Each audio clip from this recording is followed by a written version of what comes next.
A very good morning to one and all. Today, the Yellow House has come forward to tell you about the importance of the National Birds Day. This day is set apart to make us all understand that birds are not to be caught, nor they are not to show pieces in our homes. Birds are one of the most beautiful creatures in our nature. They give us joy, they make us cheerful, and they play a significant role in the ecosystem. Dear staff and students, today is observed as National Birds Day to bring awareness the importance of birds. So students of David House are going to perform an assembly activity. So let us encourage.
Birds are vital for our ecosystem and its balance. Thus, we must all keep them safe. Thank you. Hey, my dear friends, this is T. Ramshaw from JWS. And today I want to say a few words about night hours and radiations of birds killing and dying. We can't see the birds for future generations. And returns to the freedom.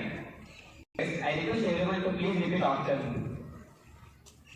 It's our duty to save nature's beauty. Birds are good, but not your food. Birds make you smile.